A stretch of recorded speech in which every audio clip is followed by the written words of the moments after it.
Welcome to Anubha study facts. आज हम बात कर रहे हैं एरिक्सन की जो साइको सोशल डेवलपमेंट की थ्योरी है उसके बारे में। इसमें इन्होंने 8 स्टेजेस दिए हैं, उनको हम आज डिटेल में पढ़ेंगे। कैसी क्या स्टेजेस हैं, क्या काम करती है, क्या फंक्शन रहता है, इस तरीके से उन्होंने जो साइको सोशल डेवलपमेंट है उसमें उन्होंने क्या बात कही है वो आज हम सब कुछ समझेंगे। वीडियो ज्यादा से ज्यादा शेयर कीजिएगा गाइज, अपने व्हाट्सएप ग्रुप, फेसबुक, इंस्टाग्राम, जहां पर भी आप लोगों से कनेक्टेड हैं। आपके फैमिली में अगर कोई टीचिंग एग्जाम्स की तैयारी कर रहा है वहां पर शेयर कीजिए। एरिक्सन की जो थ्योरी है गाइज वो बहुत ज्यादा इंपॉर्टेंट है एग्जाम के पॉइंट ऑफ व्यू से। मैं आपको थ्योरी कराते समय बताती जाऊंगी कि क्वेश्चन किस तरीके से पूछे जाते हैं और किस एग्जाम में किस तरीके से क्वेश्चन पूछा गया है। तो हम शुरू करते हैं। एरिक्सन्स साइकोसोशल डेवलपमेंट,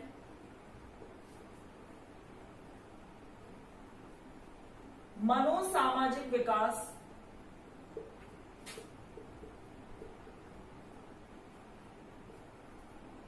मनोसामाजिक विकास का सिद्धांत दिया गया था एरिक्सन के द्वारा। मतलब इसमें इन्होंने क्या बात कही है, मन और समाज की, मन और समाज की इसमें इन्होंने बात कही है। एरिक्सन के द्वारा जो साइको सोशल डेवलपमेंट की थ्योरी दी गई, इसमें इन्होंने किसकी बात कही है, मन और समाज की बात कही है। इसमें ये जो थ्योरी दी गई है इसमें इन्होंने स्टेजेस दी है। जो लाइफ प्रोसेस है हमारी उसमें इन्होंने 8 स्टेजेस की बात करी है, 8 चरण बताए हैं और जो थ्रू आउट हमारी लाइफ चलते रहते हैं, जीवन पर्यंत तक ये चलती रहती है। अब हम एक एक करके स्टेजेस के बारे में समझेंगे गाइस। कौन सी स्टेजेस किस प्रकार से हेल्पफुल है और हमें क्या सिखाती है, ये सब आज हम डिस्कस करने वाले हैं। फर्स्ट है trust versus mistrust. Trust versus mistrust, याद रखिएगा, विश्वास बनाम अविश्वास।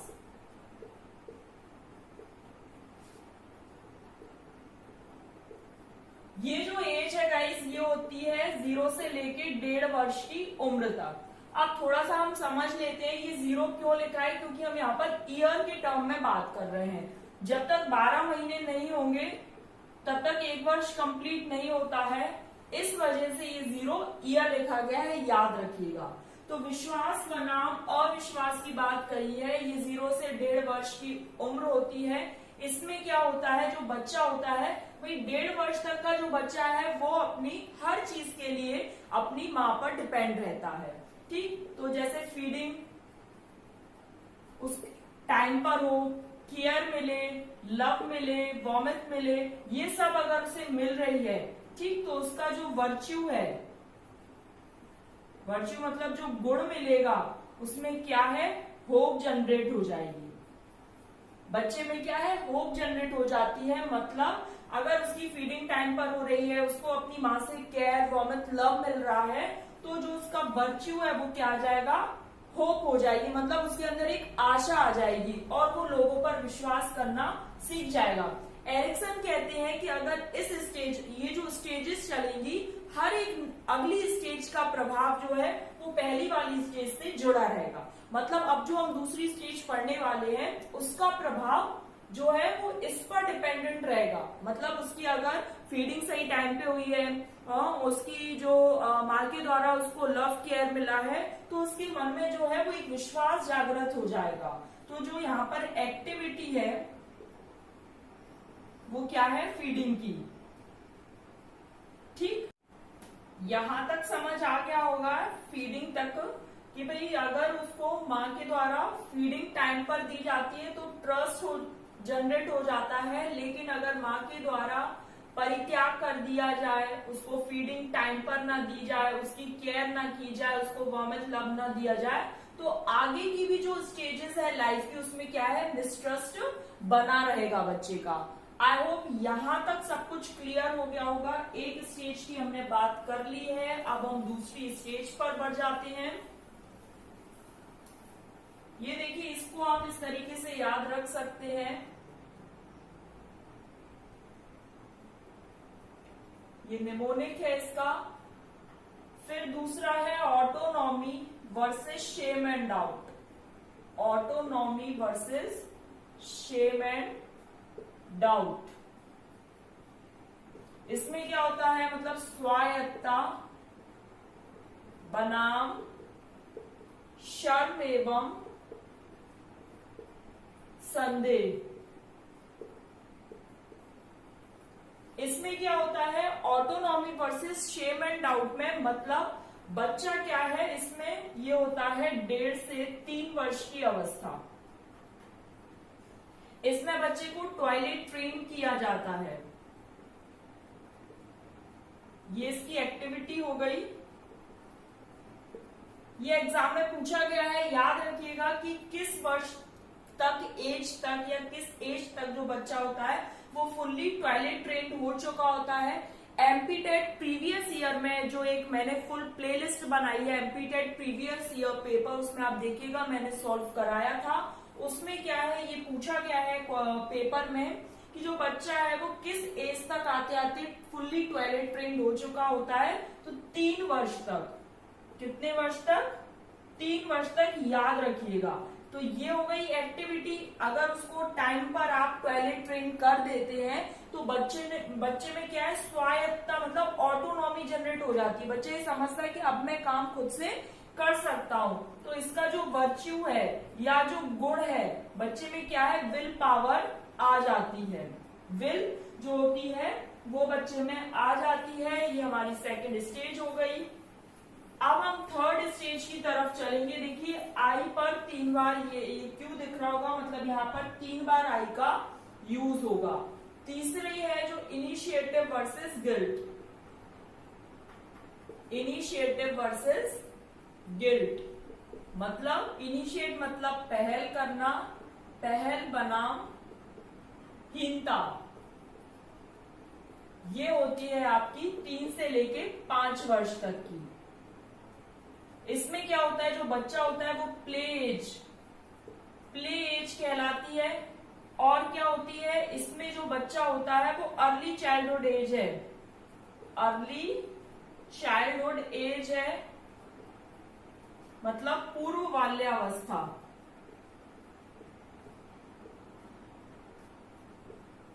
इसमें क्या होता है, जो बच्चा होता है वो अपने आप को एक्सप्लोर करना स्टार्ट कर रहा होता है। क्या कर रहा होता है, अपने आप को एक्सप्लोर करना स्टार्ट कर रहा होता है। सोसाइटी में एक्सप्लोर करना स्टार्ट कर रहा होता है और चीजों को शुरू करता है। जैसे आपने देखा होगा जो इस एज के बच्चे होंगे वो खुद से कपड़े चूज करेंगे कि मैं ये वाले कपड़े पहनूंगा, या कोई भी काम करेंगे तो बढ़ चढ़कर उसमें पार्टिसिपेट करने की कोशिश करते हैं कि भाई ये अगर किसी ने पानी मांगा, 1 गिलास पानी दे दो, तो वो ये चाहते हैं कि भाई मैं खुद दूं, भले ही उनसे कुछ बने ना बने, लेकिन वो उस काम को करने की पहल कर रहे होते हैं। क्योंकि ये जो स्टेज है इनिशिएटिव वर्सेस गिल्ट, मतलब इसमें जो बच्चा होता है वो चीजों को पहल करने की कोशिश करता है। कपड़े भी अगर वो खुद से चूज करे तो माँ बाप को भी ये ध्यान रखना चाहिए कि भाई जो वो कर रहा है उसको थोड़ा सा इनिशिएट होने दे, वरना गिल्ट आ जाएगा, उसके मन में हीनता आ जाएगी कि भाई मेरे से तो कुछ नहीं होगा, मेरी बस की नहीं है, मैं नहीं कर सकता इस काम को। तो पेरेंट्स को ये याद रखना चाहिए कि भाई इस स्टेज का अगर बच्चा है तो उसको थोड़ा सा एक्सप्लोर करने दें समाज में, क्योंकि वो नेबर्स में जाना स्टार्ट करेगा, खेलना शुरू करेगा। इस वजह से इसको प्ले एज भी कहा है। तो जो वर्च्यू है, जो गुण पैदा होगा वो किसका आ जाएगा, एक पर्पस जनरेट होगा। किसी भी काम को करने के लिए उनके मन में क्या होगा, एक पर्पस जागृत होगा। चाहे वो समाज में खेलना जाना हो या फिर किसी कपड़े के लिए जो उनकी रुचि है उसको अभिव्यक्त करना हो, तो यहाँ पर क्या एक पर्पस जनरेट हो जाता है इनिशिएटिव वर्सेस गिल्ट में। तो 3 स्टेजेस हमने कर ली, एक आई कंप्लीट हो गया है। अभी यहाँ पर 2 आई और बचे हैं, उन्हें हमें कंप्लीट करना है। दूसरा जो आई है वो क्या, इंडस्ट्री वर्सेस इंफीरियरिटी।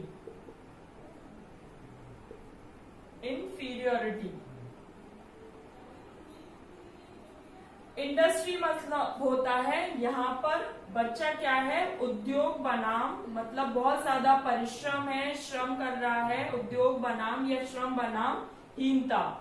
इस स्टेज में क्या होता है, बच्चे को आप जो कुछ भी करने की कोशिश कर रहा है, क्योंकि ये जो स्टेज है वो लगभग 5 से 10-11 वर्ष की स्टेज होती है, जिसे हम लेटर चाइल्डहुड कहते हैं।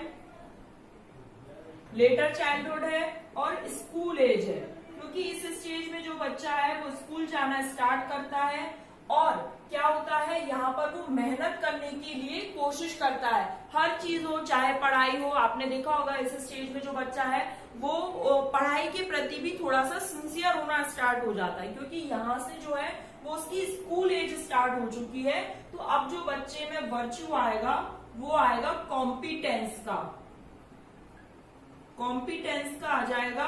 यहाँ पर वो वैसा वाला कंपटीशन नहीं करेगा, लेकिन उसको अपने आप को प्रेजेंट करने के लिए अवसर प्रदान करने चाहिए, तब उसमें क्या है, इंडस्ट्री, अदरवाइज वापस से हीनता आ जाएगी। तो ये टीचर को याद रखना है। इससे पहले वाली जो स्टेज थी, हर स्टेज का प्रभाव पड़ेगा अगली वाली स्टेज पर, याद रखना।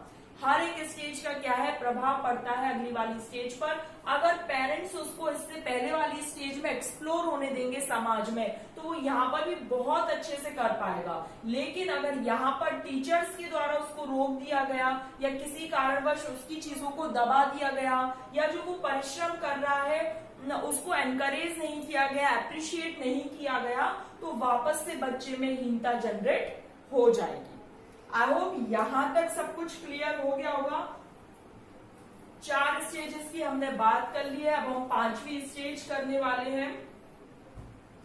5वीं स्टेज जो है वो है आइडेंटिटी वर्सेस रोल क्राइसिस।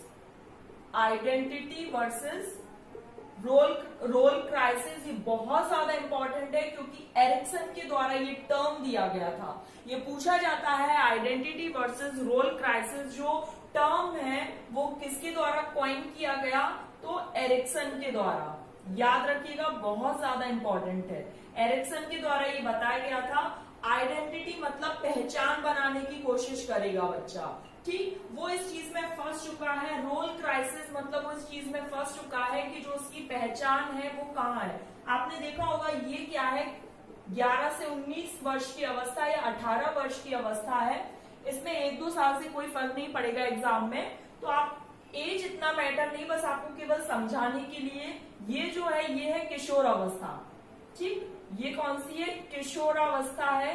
तो इसमें आपने एक चीज देखी होगी और घर पे हमारे बहुत बार ऐसी चीज होती भी है, कुछ काम के लिए हमारे पेरेंट्स बोलते हैं कि भाई अभी तू बच्चा है इस काम को करने के लिए, और दूसरे ही पल किसी दूसरे काम को करने के लिए वो बोलेंगे इतना बड़ा हो गया तुझसे अभी तक ये काम नहीं हो रहा है। एक जस्ट एग्जाम्पल है, आप लोग समझने की कोशिश करना, क्योंकि सबके घर में सबके पेरेंट्स अपने बच्चों से बोलते हैं लगभग कि भाई तू इतना बड़ा हो गया तुझसे ये काम नहीं हो रहा, और दूसरे ही पक्ष में वो ये बोलेंगे या किसी और काम के लिए, भाई अभी तू बच्चा है इस काम को करने के लिए, अभी तू रहने दे। मतलब बच्चा यहाँ पर अपनी पहचान को ढूंढ रहा है कि मैं वयस्क हो गया हूँ कि अभी बच्चा हूँ। जो किशोर अवस्था है वो अकॉर्डिंग टू स्टैनली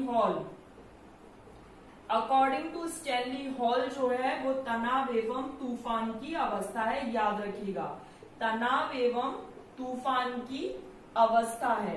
किसके अकॉर्डिंग, स्टैनली हॉल के अकॉर्डिंग। लेकिन अगर एरिक्सन की माने तो आइडेंटिटी वर्सेस रोल क्राइसिस, बच्चा फंस चुका है अपनी आइडेंटिटी को पहचानने में कि उसकी आइडेंटिटी क्या है, भाई वो क्या है, वयस्क बन चुका है, एडल्ट है या फिर चाइल्ड है, बच्चा है।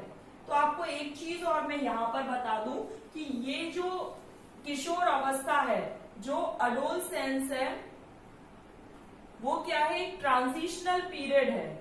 वो क्या है, एक ट्रांजिशनल पीरियड है। किस किस के बीच, चाइल्ड मतलब बच्चा और एडल्टहुड के बीच। याद रखिएगा, ये बहुत ज्यादा इंपॉर्टेंट है कि जो अडोलसेंस है, किशोर अवस्था है, वो एक ट्रांजिशनल पीरियड है। किस किस के बीच, चाइल्ड और एडल्टहुड के बीच, ठीक। यहां पर अब जो वर्च्यू जनरेट होगा वो फिडेलिटी मतलब निष्ठा आएगी उसको अपने काम के प्रति। फिडेलिटी, निष्ठा जनरेट हो जाएगी अपने काम के प्रति। तो identity versus role crisis, I hope आप सब लोग समझ गए होंगे। यहां तक जो स्टेजेस हैं, ये जो 5 स्टेजेस हैं, ये एग्जाम के पॉइंट ऑफ व्यू से बहुत ज्यादा इंपॉर्टेंट है। जो हमारा सीटेट है या जो एनपी टेट वगैरह है, मतलब जो टीचिंग एग्जाम के हैं जैसे यूपी टेट वगैरह हो गया, इसके पॉइंट ऑफ व्यू से केवल 5 स्टेजेस बहुत ज्यादा जरूरी है, क्योंकि अभी तक एज सच कोई क्वेश्चन इन स्टेजेस के बाहर नहीं आया। लेकिन अगर आप नेट वगैरह के लिए जा रहे हैं तो उसके लिए आपको ये 3 स्टेजेस और पढ़नी पड़ती है। तो हम इनको थोड़ा शॉर्ट में और समझ लेते हैं कि ये 3 स्टेजेस में क्या बात हो रही है। तो 5 स्टेजेस हमारी निपट गई। 6th स्टेज हमारे सामने है। ये जो 4th है, ये है इंटीमेसी वर्सेस आइसोलेशन। इसमें क्या, इंटीमेसी वर्सेस आइसोलेशन, इसमें क्या होता है, इसमें जो व्यक्ति है अब वो वयस्क हो चुका है, तो इस स्टेज के जो व्यक्ति है वो क्या करेंगे, हेल्थी रिलेशनशिप को बनाएंगे अपने सोसाइटी में लोगों के साथ। जो उठने बैठने के जो तौर तरीके हैं उनको अच्छे से ग्रहण करके और वो हेल्थी रिलेशनशिप्स बनाते हैं। और अगर ऐसा वो नहीं बना पाते हैं, मतलब मैंने आपको पहले ही बताया था, हर स्टेज का जो प्रभाव है वो पिछली वाली स्टेज के उस पर ही डिपेंड रहता है। अगर उसकी जो फीडिंग है वो अच्छी नहीं हुई तो ट्रस्ट जनरेट नहीं होगा। ठीक, उसके बाद उसको इनिशिएट नहीं करने दिया किसी चीज में तो वो अच्छा नहीं होगा।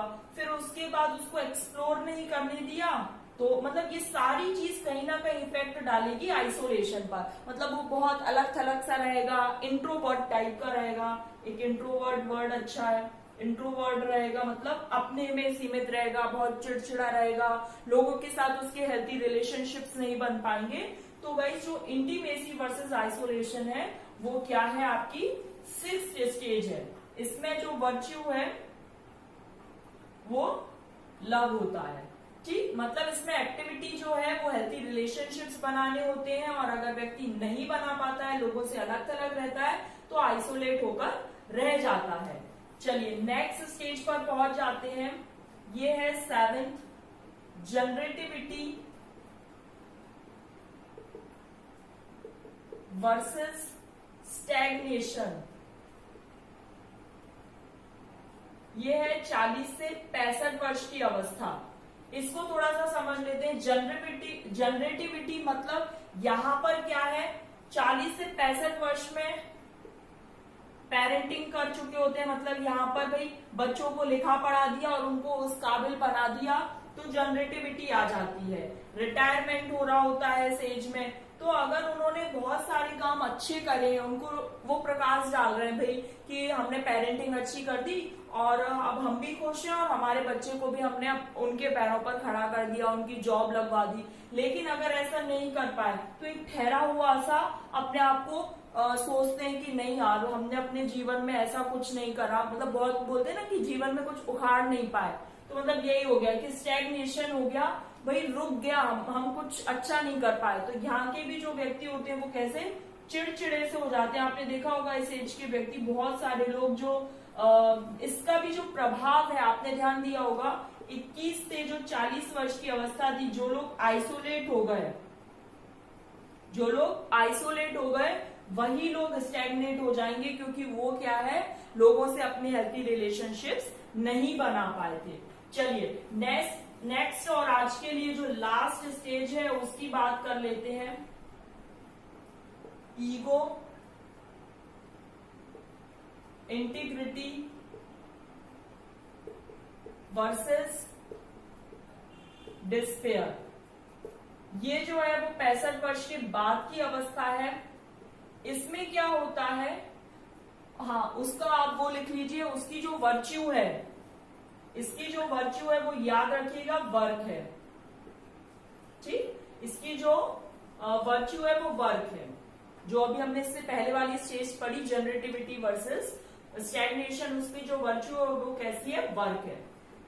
अब है ईगो इंटीग्रिटी, मतलब जो थ्रू आउट लाइफ उन्होंने कुछ भी किया, कुछ भी पाया खोया, वो सब पर प्रकाश डालते हैं अपने जीवन पर। अगर उन्हें लगता है सेटिस्फेक्शन मिला कि हाँ मैंने सब कुछ अच्छा किया, तो वो जो वर्च्यू है वो विजडम आ जाती है। ठीक, और अगर कुछ कुछ नहीं कर पाए, उनको लगा भाई जीवन ऐसा ही है। तो जो बूढ़े लोग हो जाते हैं, आपने देखा होगा बहुत सारे बूढ़े लोग बहुत चिड़चिड़े हो जाते हैं, और कुछ जो बूढ़े दादा दादी या फिर इस स्टेज में जो होते हैं वो बहुत अच्छी स्टोरीज सुनाएंगे, वो अपने जीवन के बारे में बताएंगे कि उन्होंने कैसा कैसा किया, क्या उनके साथ घटित हुआ, मतलब सारा इंसिडेंट्स बहुत अच्छे से सुनाएंगे और उनके पास नॉलेज का भंडार रहेगा। लेकिन कुछ ऐसे रहते हैं भाई जिन्होंने पहले से 21 वर्ष की अवस्था से भाई उनका आइसोलेशन कर लिया उन्होंने अपने आप को लोगों से, फिर उसके बाद उन्होंने कोई पेरेंटिंग स्टाइल में भी कोई बहुत अच्छा कुछ नहीं कर पाए, वर्क भी बहुत अच्छा नहीं करा, जॉब में भी कुछ अच्छा परफॉर्मेंस नहीं कर पाए, तो यहाँ पर तो भाई डिस्पेयर होना स्वाभाविक बात है। तो एरिक्सन का यही कहना था कि जो व्यक्ति है हर एक स्टेज में आगे बढ़ता जाएगा, और जितनी जितनी स्टेजेस वो बढ़ता जाएगा पीछे वाली स्टेजेस का प्रभाव उस पर हमेशा बना रहेगा। ऐसी नहीं है कि आप आगे बढ़ते जा रहे हैं और पीछे वाली का प्रभाव ना पड़े। इस तरीके से ये जो है ये ऐसे बिल्डिंग खड़ी हो रही है, तो अगर नींव इसकी ऐसी है तो आपको लगता है कि ये जो बिल्डिंग खड़ी होगी वो अच्छी हो पाएगी? नहीं हो पाएगी ना। तो नींव कहाँ से थी? ट्रस्ट वर्सेस मिसट्रस्ट से थी। पेरेंट्स को याद रखना है कि भाई फीडिंग टाइम पे हो, केयर वार्मथ लव मिले, तब जाके तो बच्चा जो है वो इस तरीके से आगे अच्छा परफॉर्मेंस कर पाता है। तो यहाँ पर हमने पूरा कंप्लीट कर लिया। अब एक 5 मिनट में हम एक क्विक रिवीजन कर लेते हैं कि भाई पहली जो स्टेज थी उसमें क्या था, फीडिंग अगर टाइम पर होगी, फीडिंग अगर टाइम पर होगी तो जो वर्च्यू है, यहाँ पर मैं वर्च्यू के बारे में लिखूंगी, तो जो वर्च्यू है वो क्या जनरेट होगी, यहाँ पर बच्चे को मिलेगी।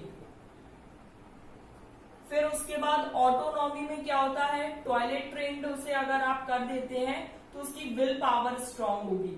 फिर उसके बाद फिर है इनिशिएट, अगर आप किसी चीज को करने देंगे, बच्चे को एक्सप्लोर करने देंगे, तो क्या है उसमें जो है पर्पस जनरेट होगा लाइफ को लेकर। फिर दूसरा है, फिर है इंडस्ट्री वर्सेस इंडस्ट्री, मतलब आप मेहनत अच्छे से कर पा रहे हैं तो इसमें क्या है कॉम्पिटेंस जागृत होगा, वर्च्यू कॉम्पिटेंस आएगी। फिर है आइडेंटिटी वर्सेस रोल क्राइसिस, इसमें क्या है फिडेलिटी आ जाएगी, अगर आपके साथ आपको एक्सप्लोर करने दी, आपकी पहचान बनने में आपकी मदद की गई। फिर है इंटीमेसी वर्सेस आइसोलेशन, इसमें क्या होता है जो वर्च्यू है वो क्या आती है, लव आती है। फिर है जनरेटिविटी वर्सेस स्टैग्नेशन, तो इसमें जो वर्च्यू है वो क्या है, वर्क आती है। फिर उसके बाद है ego integrity, ego integrity versus despair, इसमें पूरे जीवन पर प्रकाश डाला जाता है और पूरे जीवन पर प्रकाश डालने के बाद अगर सब कुछ बहुत अच्छा रहता है तो विजडम आ जाती है। तो एरिक्सन के द्वारा ये कुछ स्टेजेस बताई गई थी जिसमें उन्होंने बात की थी कि भाई ये 8 स्टेजेस हैं, इनको हम TAI3IGE के नाम से याद रख सकते हैं। इस तरीके से पूरी जो एक थ्योरी है ये बहुत ज्यादा इंपॉर्टेंट है। एग्जाम में कैसे क्वेश्चन पूछा जाता है मैंने आपको बता दिया। सबसे पहले तो आपको इनका नाम याद रखना है कि एरिक्सन के द्वारा साइको सोशल थ्योरी दी गई, मतलब मन और समाज के बीच में जो एक बॉन्डिंग है वो इस थ्योरी में बताई गई। उसके बाद टॉयलेट ट्रेंड, पूरी जो बच्चे को आप कर देंगे कि फुल्ली टॉयलेट ट्रेंड कब होगा, तो 3 साल की उम्र तक होगा। नेक्स्ट जो सेशन लेकर आएंगे उसमें हम एमसीक्यूज करेंगे, तो एमसीक्यूज के माध्यम से आपको अगर यहाँ पर अगर कुछ भी कंफ्यूजन रहता है या आपको ये पता करना है कि क्वेश्चन एग्जाम में किस तरीके से आते हैं, तो हम एमसीक्यू वाला सेशन नेक्स्ट डे लेकर आते हैं। मंडे को थ्योरी और ट्यूसडे को हम एमसीक्यू वाला सेशन लेकर आते हैं। और ज्यादा से ज्यादा शेयर करने से ये है कि जितना ज्यादा शेयर करेंगे तो लोगों को पता चल पाएगा इस चैनल के बारे में कि अनुभव स्टडी फैक्ट्स करके भी कोई चैनल है। ये आप लोगों की रिस्पॉन्सिबिलिटी है गाइस कि आप इस चैनल को ज्यादा से ज्यादा शेयर करें। फ्रेंड्स, फैमिली, जिस भी ग्रुप में आप लोग ऐड हैं, चाहे फेसबुक हो, व्हाट्सएप हो, इंस्टाग्राम हो, जहां पर भी उसको ज्यादा से ज्यादा शेयर करें। वीडियो पसंद आए तो लाइक करना, शेयर करना और सबसे बड़ी बात बेल आइकन जरूर प्रेस कर लेना ताकि जब भी मैं न्यू वीडियो अपलोड करूं तो उसका नोटिफिकेशन आप लोगों के पास पहुंच जाए। Thanks for